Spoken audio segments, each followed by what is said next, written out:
In recent years, Airfix have had a bit of a habit of giving us surprise releases, and this year, 2025, was no different.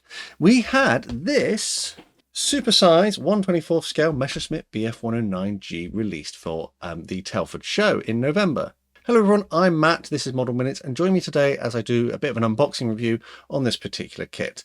Now, full disclosure, this kit was actually sent to me free of charge for the purpose of review, but everything in this video is my own opinion. I'm under no obligation to say anything in particular. So everything you see are my genuine own thoughts. So this kit was released in November 2025, a surprise release. They kept things under wraps, but this kit has, I suppose, been a little bit controversial from its initial release. First up, the first problem was that someone actually leaked it on social media about 24 hours before the announcement, which does put a bit of a damper on things because people don't then necessarily believe it to be true, and it kind of ruins or steals the thunder from Airfix's original announcement. But anyway, it was announced, it looked very impressive, and myself and some other content creators and other reviewers and magazines, etc., have all received some samples to experience, and I received my sample shortly after it was announced. And I'm sure most of us now are aware that there have been some quality control concerns. And whilst, as we go through this video, I express my opinion that in the particular instance I received my initial sample, I have seen some concerns, but they're not going to detract effectively from sort of the overall quality of the kit. And in my opinion, I think that the kit was still buildable. However, I did contact Airfix about it just to say, hey, look, I have suffered some of the similar issues that these other content creators or other reviewers have received, and they weren't entirely happy with the initial sample they sent out. So to that end, I actually now have two samples of the kit, and hopefully in one of them, the issues that I raise are not as sort of prevalent. So Airfix weren't completely satisfied with the sample they sent me, so they've sent me the second sample so I can do a bit of a comparison and see, you know, can they effectively do better? Which, as we see through the video, I think that they have sort of addressed the issue. But I am aware that I don't want this video to be like massively long. So what's going to happen in this video is I'm going to effectively run my original unboxing video and sort of inject edits and things to address some of the concerns that I have during the video, and then I'll just do a wrap up at the end. Most of the video will be the original unboxing with extra stuff because a lot of my thoughts from the original unboxing are still valid. A lot of the things are not different between the two kits, so there's no point showing you both kits completely all the way through, and you know, it will just take forever. So I'm going to run the original unboxing and then add extra bits as we go. So starting off on the outside, you can see we've got this exciting image of the Bf109 in combat intercepting some American B-17s, and they're escorted by Spitfires. Down here, bottom left, we have an item code. The item code is A17003. If we turn onto the thin long edges, we have some renderings here, which tells us that we have engine details, gun details, and other things that have been designed into the model. So it looks quite impressive. It does also say that the set includes a pre-cut masking sheet. So we'll have a look at that shortly. Over on the right hand side, we've got some more bits and pieces. We have some addresses for Hornby Hobbies. We have tooling and release information. So this is tooled and designed and released for 2025. So this is the first version. And it was actually a surprise model kit, which they announced at IPMS Telford. We have a Cartograph logo down here, which tells us the decals inside are made by Cartograph and should be to a pretty nice quality. If we flip over to the other long edge, have some information about the actual Bf109. There is a note of thanks here as well, and then we have some part counts. So there is 405 parts in this kit, and we have some dimensions. 378mm in length and 414 in width, so a pretty big model. There are 5 paint schemes included in this particular kit, and quite interestingly, these three are all of the same aircraft when it was in use and then captured and used by the Americans and then by the British. We do also have two other alternative German options here as well. Coming over to the side, we have some Humbrol paint colour suggestions.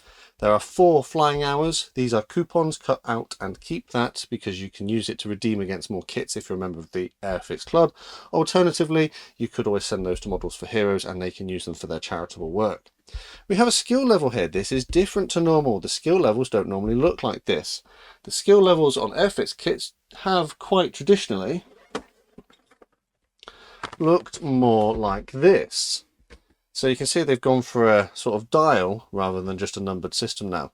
A little bit of a change, but perhaps it makes it look a little bit more obvious at a glance whether it's going to be an easy or difficult kit. Being number 4, they suggest this is probably going to be one of the harder ones in the range.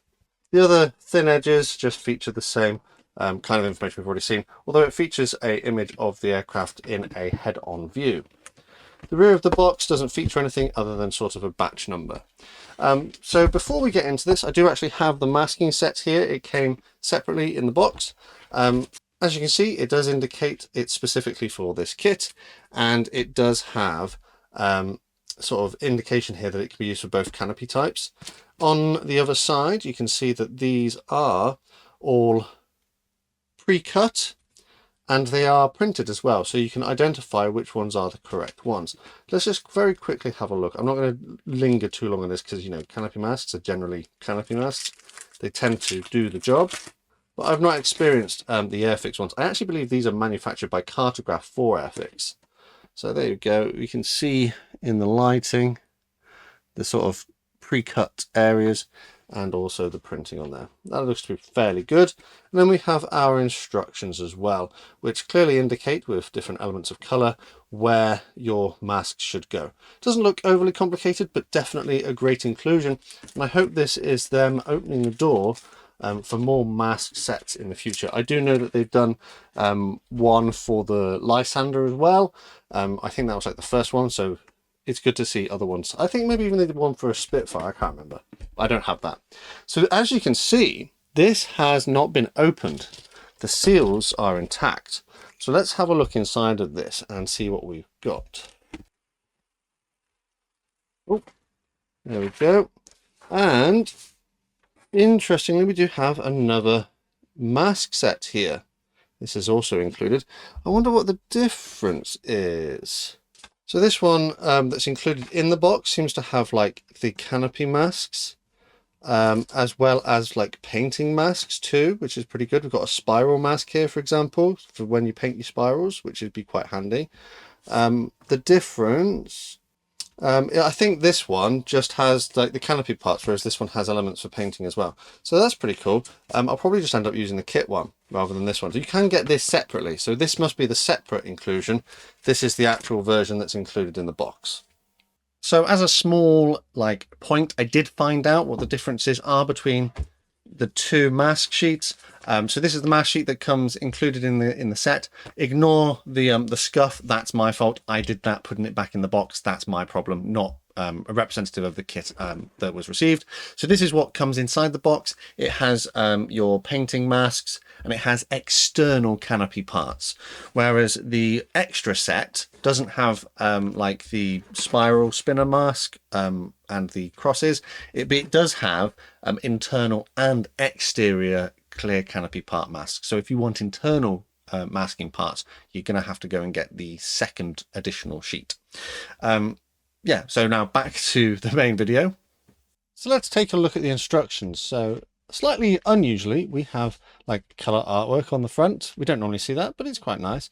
And the sort of normal information we have down the bottom is also present. And turning over, you can see mine's actually like coming away, but that's not a problem. I can deal with that. We have information about the actual aircraft, some stats, some other bits of information, and a key to the different icons you might see during the build. Then we have our 5 different paint schemes and relevant histories for each individual one. Then we seem to have some color instructions on how to do your interior for your cowlings, which is pretty nice. Extra bit of information. It is nice that this is printed in color as well, because it helps remove any ambiguity. And we do have a note up here saying read the instructions first. Naturally, I'm not going to. I'm just going to whiz through this as quickly as possible.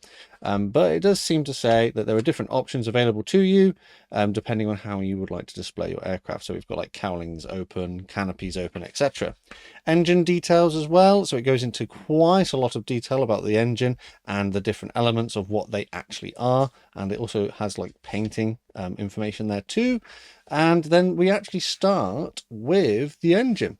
However, I don't think we need to do all of this because it says if you're building it with the engine cowlings closed, you don't need to do all of this.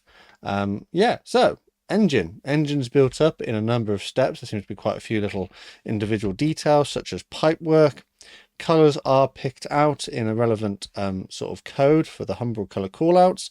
We do have a little bit of colours. For example, 25 is blue over here for the, I guess that's the turbocharger. And as we come through, we build up the engine.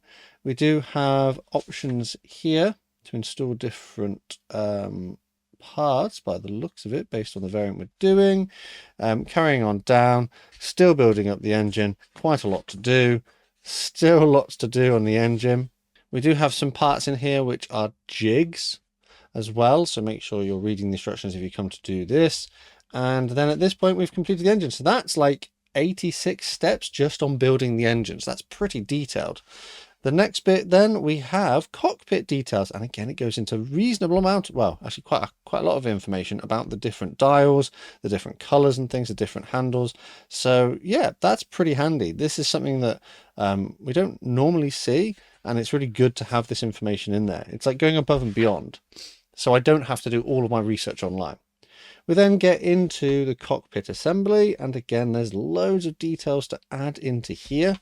We do have to remove some plastic depending on what we're doing, if we're doing a closed canopy for example.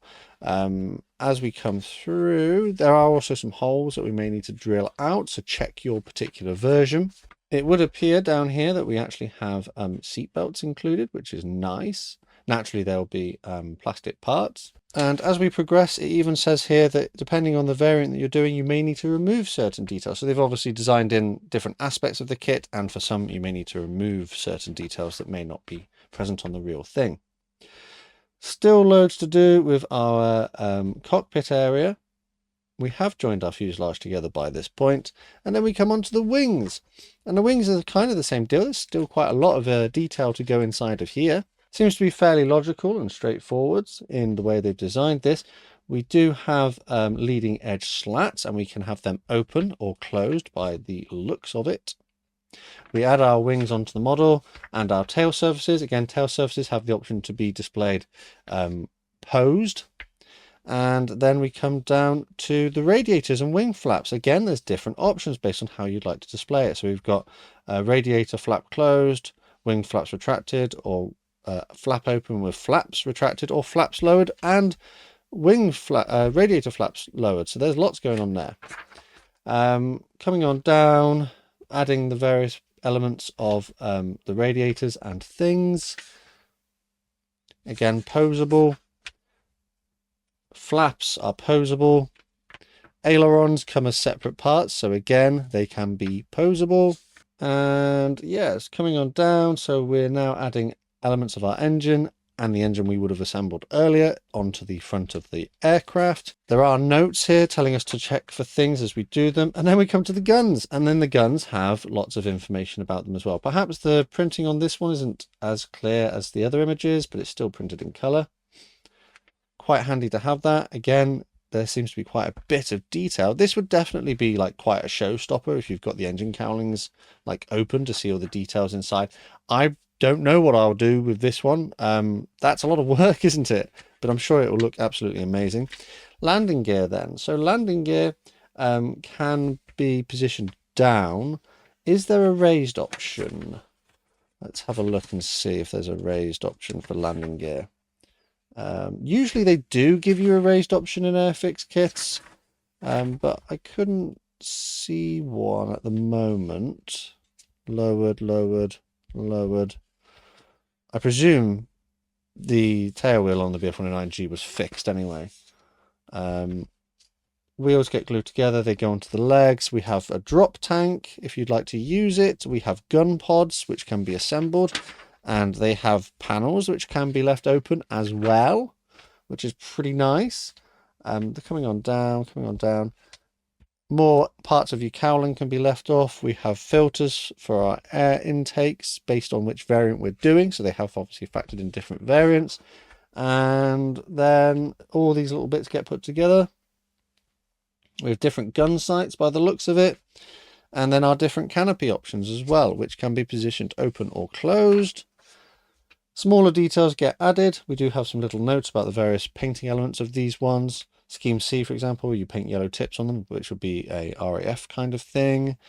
And then we come on to the mask information. How do we put the masks on? So obviously I probably would make sure you were aware of this before you get to the end.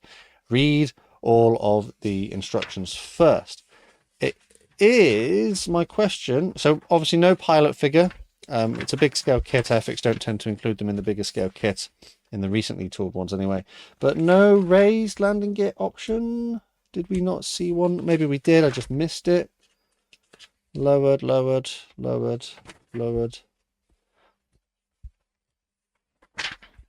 Yeah, it doesn't seem like they've factored in a raised landing gear option. If you wanted to have this one flying, I think you may have to modify it if you wanted to have the landing gear raised.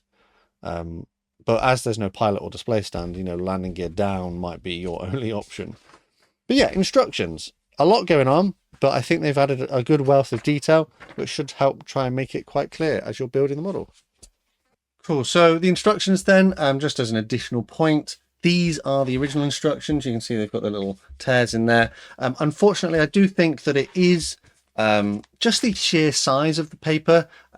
The second sample, so that's both of them there. Original sample I was sent, second sample, they both do have little bits where the front covers are coming off.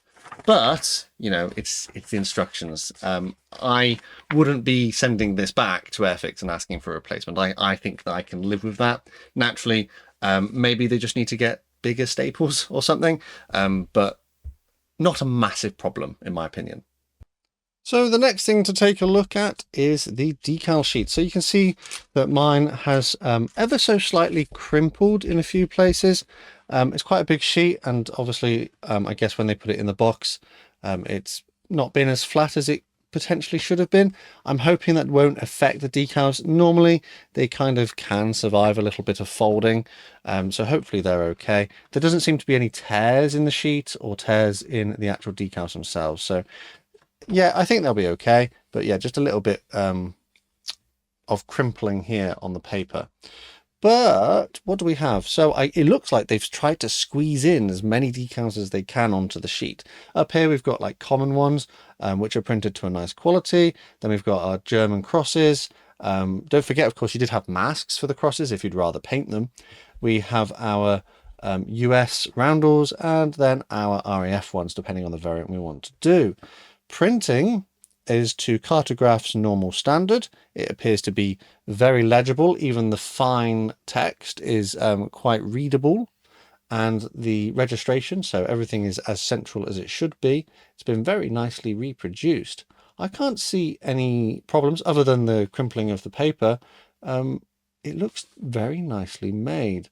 Sometimes you get little scuffs and things, but actually these have come out really nice. They're silkscreen printed, which means you get nice sort of levels of opacity, and these are no different. They look very nice. I generally don't have any problems applying Cartograph transfers, so hopefully we have no issue sticking these onto the model. And we do have a very good choice here of which ones we want to do. Obviously, do take your time to read and find the ones that you specifically need. It is a little bit like Hunt the Decal, but I suppose they've done that, so they've not gone for like a bigger sheet or two sheets. They've managed to squeeze it all on one. So the decals then, the original sheet had the slight crinkle like on the corner. I don't think it's going to affect the transfers. The additional sheet in the second release, just here, As you can see, this one is much better. So this has been put into the box with a little bit more care. So it does seem to be that the initial release of this kit does suffer some sort of like packing issues in the factory, whereas the second release is clearly packed a little bit better. Now we can come on to the painting instructions. So the first sheet we've got is a stencil placement. This is generic for all of the stencils based on the variant you're doing. We've got A, B, and E, and then D down here. So just go through, find the relevant stencils you want to put on, and then apply them as appropriate. It probably would be worth using this hand in hand with the next sheets, just to make sure that your stencils are either going on top of or underneath of the relevant transfers that they may be applied on, because I know, for example, like some on the fuselage may go on top of like crosses and things, so just be aware of that. Then we come to our actual painting instructions, which are all printed on these glossy pages in beautiful color. And the first one we have is a Bf109G-6 in 1943, and you can see it's got that sort of mottled German paint scheme with a yellow underside on there. Lots of information here about the actual aircraft, and it's my understanding that this aircraft is also the same aircraft here. Yeah, so they captured it. The Americans then used it like as a hack aircraft, so they used it to transport their, you know, high-ranking pilots around or whatever. They used it like just almost like a car just to go places. You can see that they've overpainted the German insignia, so it was fairly early on. They've added red to it to try and highlight to the, you know, Allied air forces that this is not a German one anymore. There are notes here about how the weapons were removed and holes were left in the lower side of the wing. And then it was eventually passed over to the RAF, which is this scheme here. And again, more information is provided. This now has like the RAF experimental / captured scheme. It's been overpainted with a yellow underside and grey and green uppers. This is probably the scheme that I would go for because I don't know, it just is interesting. This one might be the more visually interesting because of all the red, but I actually quite like the look of this one. But again, when I get around to building this one, I'll make a decision. And then for the other two paint schemes, we have a Bf109G6 in 1944, quite a typical Bf109 paint scheme. Again, more information on here about the aircraft itself, perhaps not as visually exciting as some of the other ones we've seen. And there should be one more, which is this one here. Potentially a little bit more difficult to replicate given all of the mottling on the wings. Maybe not the one I would choose, but again, an interesting paint scheme with some yellow elements highlighted as well and a big blue band on the tail. So nice to see that this is all printed in full color, and we get 5 paint schemes included, which is really nice value. And now we come on to the parts. I'm going to start as is normal with the clear parts. All the parts have come in plastic bags, but I've just removed the bags for the ease of the video. And the clear sprue, not massive, but it does contain a variety of different windscreens based on the variant you want to do, as well as the cockpit canopies, again, based on the variant that you are replicating. So we've got like 3 different kinds here. The molding looks to be pretty good. The level of flash, there doesn't seem to be any flash that I can see. There may be like a tiny little bit in a place here or there, but literally I can't see anything. The glass itself is like crystal clear, which is really nice to see. The molded details are reasonably proud. They're proud enough to get your masks in there, but not like necessarily overscale or anything. But yeah, these plastic parts here look to be very nice. So yeah, 1 sprue of clear plastic parts reproduced to a good mold quality. Perhaps the plastic is just a touch greasy. It feels relatively dense, but yeah, pretty nice. It probably would benefit from a little bit of a wash just to remove any mold release. But yeah, on the whole, pretty happy with them. So now we're going to come on to the main body of the plastic part, and I know that there have been some quality control concerns from other reviewers, so I thought I would start with the one that was like pointed out by those, which are the wings. Now, if you're not aware, there have been concerns that the parts are warped or twisted. However, as you can probably tell in mine, I don't really seem to have any problems.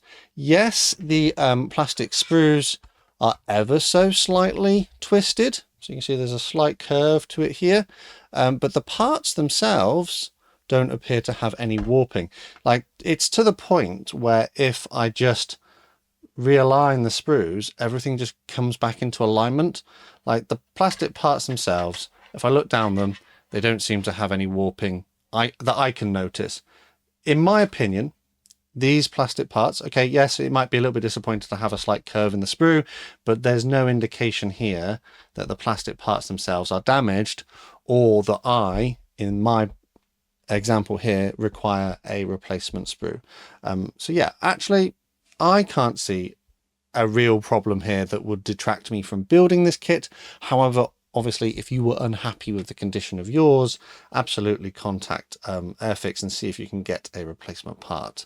But in my example, nothing really too much to be concerned about.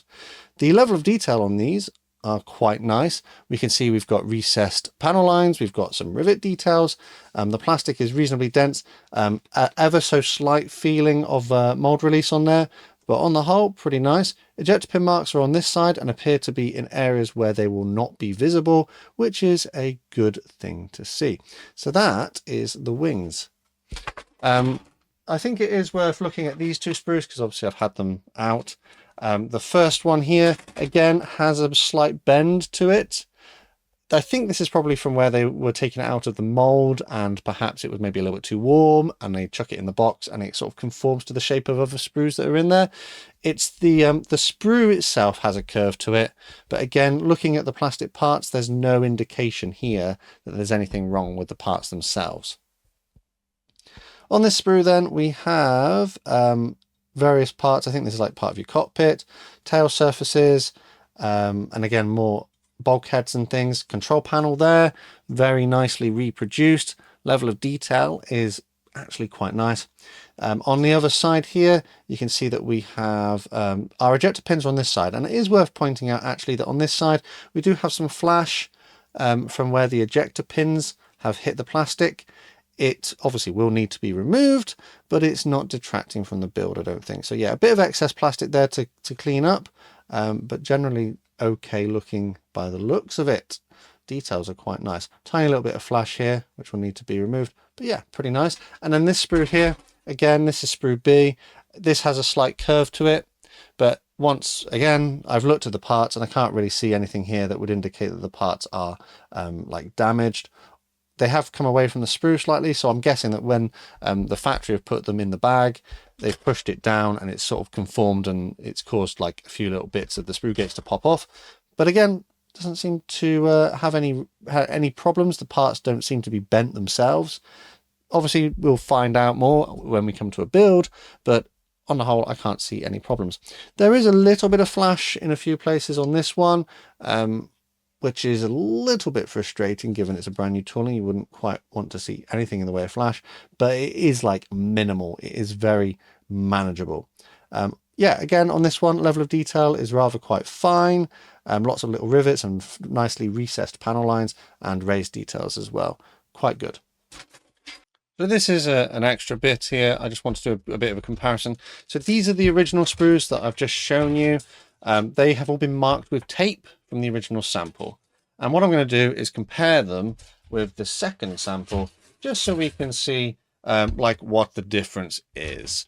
So the first sample is here, and remember that has a bit of a curve to it. And then the second sample here. So they look pretty similar, don't they? Objectively, the first sample, you remember it had that sort of twist to it, which I don't think is particularly too problematic. But Airfix said, hey, why don't you have a look at a second one and see if it's any better? And you can see that the sprues do seem to be more level. But in this particular side here, this part does have a slight curve to it. But I think with careful like manipulation of the part whilst you're gluing it in, that would probably not even be like registered. I think when you match it with the other wing part, you wouldn't notice that slight curve. But I think this has come from where it's been packaged and something is pressed down on it. But the frame, as you can see here, the frame is not as twisted as the original one. So I'll just try and get them sort of side by side. So you can see, I think it sort of shows up on camera there, that the lower one, the frame is not as twisted as the upper one. I think that this has got an ever so slight curve to the plastic part here, but that's probably going to be manageable with some glue and some careful pressure. So let's now compare the other two sprues which had a slight curve to it. We had this one here. This is the original from the original release. This is sprue B. So I need to find sprue B. There it is. And I think straight off the bat, you might be able to notice that the lower one has less of a curve to it. Also, you'll remember that this one had a part that had sort of come away. This one does not. It's actually still attached. So the curve on this one is considerably less pronounced. There is still a slight curve, but again, I think it's just these ones are all sort of packaged sort of together. So it's, I mean, it's close, isn't it? It's not quite as bad. I think the main benefit, of course, is that this part here hasn't popped off on the other version. So it's a slight improvement on that one. And then finally, we had sprue C, sprue Charlie. There it is. And that's the original one with a bit of tape on it. And here we have the second one. And yeah, this one looks noticeably flatter. It does look like it's raised off the ground, but that's because it's got the sort of ejector pin marks there. If we just hold them up side by side, you can see actually, yeah, the second edition version I've got in my right hand is considerably less bowed. Well, actually, there's hardly any bowing in that at all. One thing I did notice actually, like second hand to this sort of thing, was that there is a slight stress mark on the original sprue C here, where perhaps it's been pulled out of the mold. So you can see a stress mark there. But on this one, the second version, there's no stress mark at all. So yeah, it definitely appears to me that the second version that I received has got some noticeable improvements over the first. So it is hopeful that Airfix have addressed some of the sort of production or packaging concerns in the later releases, and hopefully those that actually hit the shelves do not have the same degree of bowing that we've experienced in this particular or the original boxing. It is still worth noting, I think, on this one though, that we do have some ejector pin flash on the back, which will need a bit of cleaning up, but still particularly manageable. We do have a fuselage sprue as well. Maybe, like, if I was being picky, there's a slight curve on this one, but like it's so minimal, and it's just on the sprue.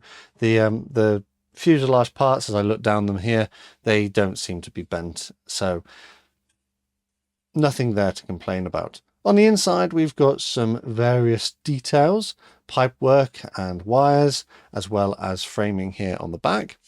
And then if we flip over, we have our external details, which are again nicely reproduced. We've got recessed panel lines and rivets across the aircraft. The Bf109 wasn't a massive plane, so it's not necessarily the biggest kit they've got in 1/24. I think the biggest kit I built in 1/24 was the Hellcat, which will be quite a little bit bigger than this one. But yeah, this is looking pretty nice.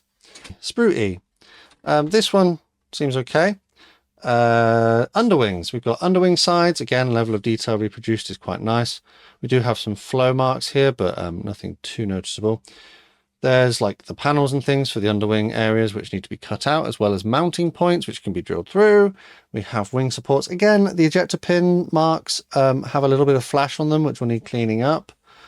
We come on through. This is like the rear side, so there's not a great deal of detail here, but you'll notice on some elements it does tell you like port and starboard, which is pretty handy. On this side then, we've got control surfaces and wing like spar elements. Again, molding is pretty good, level of flash is minimal, and the detail is quite crisp. We do then move on to sprue. What's this one? F. And this is the same kind of deal. We've got the other wing component here. We've got underside of the fuselage. Perhaps you can see it just list there. That looks to be a little bit excessive mold release. Not as bad as I've seen it, but that will probably benefit from a wash. We have radiator details here. Nice fine little grills. and other details too. These have starboard indicated on them. On this side, the ejector pins are not as pronounced as they were on the other one, which is good. So yeah, maybe that's my only criticism actually, would be the amount of flash on some of the sprues from ejector pins. Moving on to some smaller sprues, we have sprue J. This one contains cockpit details, and if we look in here, this is that chain. I can't remember what it does, but basically the little teeth in the chain are sort of reproduced on there. That's pretty nice. We have control panels, control columns, I think parts of pipework and rigging, type elements. Very nice, very nicely reproduced. On this side, the ejector pin marks are not particularly present, so this looks to be one of the slightly better sprues for that. Then we also have some more small details on sprue K. These are different elements of actuators. I think these are landing gear components. On this side, the ejector pin marks are not particularly too proud or anything, and again, the level of flash is pretty low. There's not anything really in the level of flash there. On to the next sprue then. This is sprue Q. We have our cowlings. Again, level of detail is really nice on there.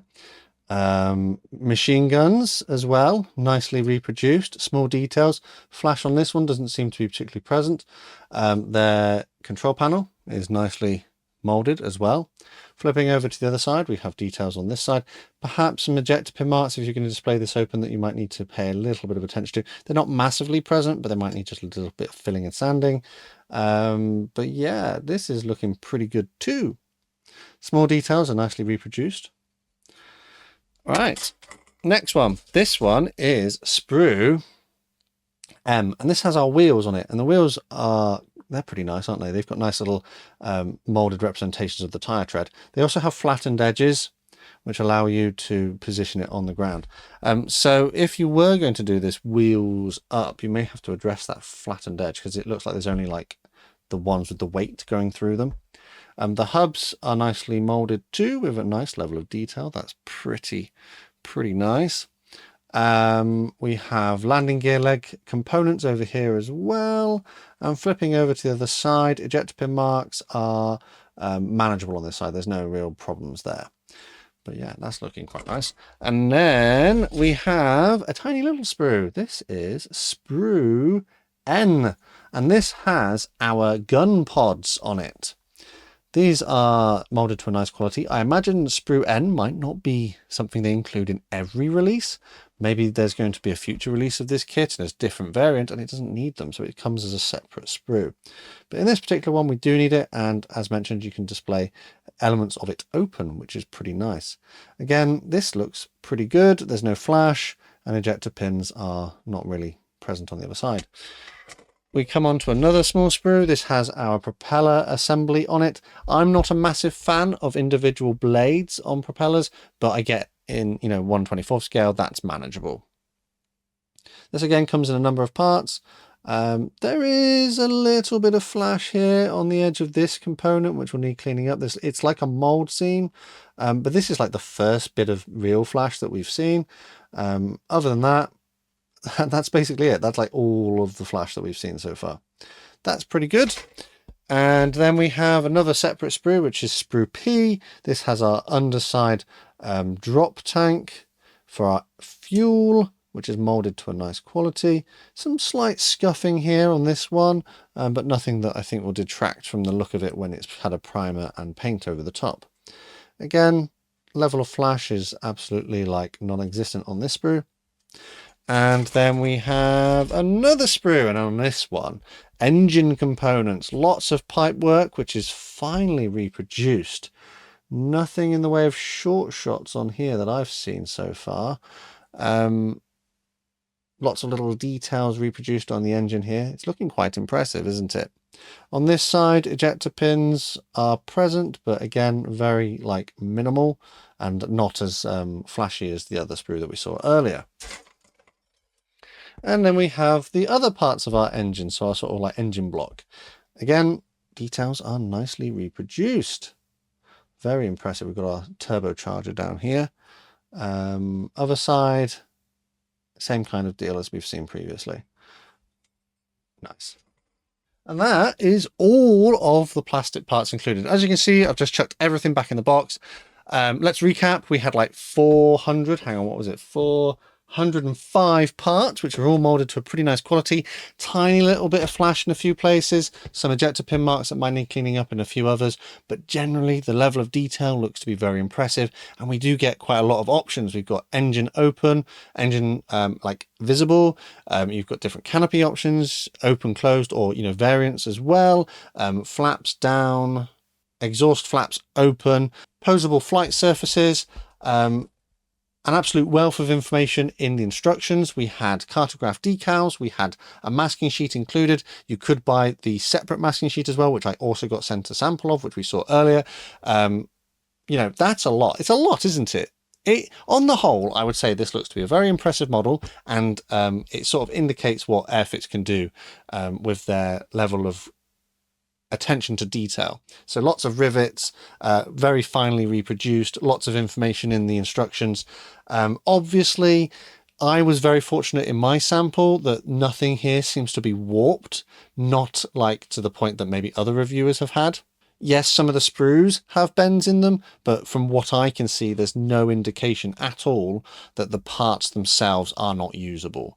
So how much would you be looking at paying for all of this? Well, it's £99.99. That's the recommended retail price here in the UK at the time I'm making the video. And this goes in line with that sort of range of Airfix kits that Airfix have been aiming to do, which are like 1/24th scale super kits for under £100. So it does just come in just slightly under. I think given that we had two Spitfires previously, we had the Mark 9 and the Mark 8, it's no surprise that we got a Bf109G to go with the Spitfire. It will be interesting to know what they've got in development next in this sort of product line. Perhaps small things that I would like to see in this kit would have been a raised landing gear option. I think we might be able to modify it to do that, but it's not included natively that I saw. Also a pilot, but again, they don't include pilots in their 1/24th kits that have been manufactured recently. Yes, back in like the 70s they did, but nowadays they don't. And I understand the reason why. It can be too expensive because every single figure, every person has to be designed to fit specifically inside of a cockpit. Humans are squishy. We sort of conform to shapes, whereas you can't just take a generic pilot and throw it in, because we know what happens if you do that. We've seen it on other kits, particularly smaller scale Airfix kits. They take a generic pilot, they put it in the kit, you then have to modify the pilot to fit the kit. So it's not often they fit perfectly first time. I get why they do that, and I imagine that to sculpt a figure could be quite expensive. Something I would like to see, but again, that would probably push the price up a little bit. One thing that I think is fantastic is the included masks. I hope that Airfix do include more masks with their kits moving forwards. We did have that sheet of masks included in this kit, but there was that separate set as well, which you can buy as an individual item at £9.99. On the whole, I probably should just wrap this one up. It does look to be a very impressive model. Yes, it may have a few small little bits of flash and things in places, but the quality control concern that people have had on their other kits from other reviewers, I can't necessarily say that in my example I have the same problem. Is there a slight bend to the plastic sprues? Yes. Do the parts look usable? Yes. So I'm happy to build mine as it is. I don't need to seek any replacements. And that's pretty much it for this video. I think in a quick summary, it does seem that the initial releases that were sent out to reviewers have suffered from these bent sprues and a few little other small quality control problems. I would hazard a guess, based on my limited knowledge of how model kits are manufactured, is that perhaps they were not stacked in the most optimal order inside of the box. And let's be honest, there's an awful lot of plastic inside this box, and they've used the sort of standard size of box that they use for their 1/24th scale range. So it's possible that that has caused them to bow a little bit. Perhaps in the later release, they've set it in a better order, so those things remain more flat.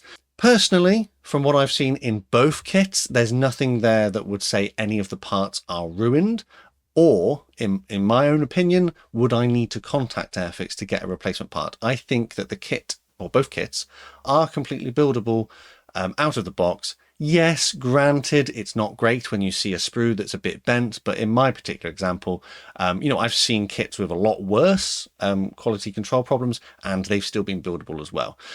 So naturally, in my case, I wouldn't be seeking a replacement. I would be quite content just to build what I have here. But in your case, if you're not 100% happy with what you've received in your boxing, Airfix have informed me that you need to contact them on their spares@airfix.com email address. If you do need to send a request for replacement parts, please make sure that you add the information like about your purchase and also pictures of the affected sprues so they can best sort of help you with that. I will put that information below the video in the description. So yeah, from what I've seen here, it does seem like the initial release, which, it's not great, is it, when you want your reviewers to have all of the good samples, and obviously there's a little bit of a flaw, but in the later releases I've been told that they are working on steps to try and mitigate the problems we've seen here. Personally though, I think this is going to build up into a pretty impressive kit, and I will be looking forward to getting this onto the workbench when I get some time and some space. I think it's time to end this video here. Thank you so much for watching. I hope you enjoyed this look inside the box from my point of view. Do let me know what you thought of my review and if my assessment of it was fair. As always, a quick shout out to my Model Club members for the extra support they give the channel. Massive thanks to these guys on screen. And if you'd like to support the channel and join the Model Club, check out the links in the description. There are other ways to help support the channel as well, and again, full info is below the video. The best way to support the channel for free though is by subscribing with notifications turned on so you never miss a modelling upload. Finally though, last thing to say is a massive thank you to you for watching this one, and I'll catch you on the workbench again next time.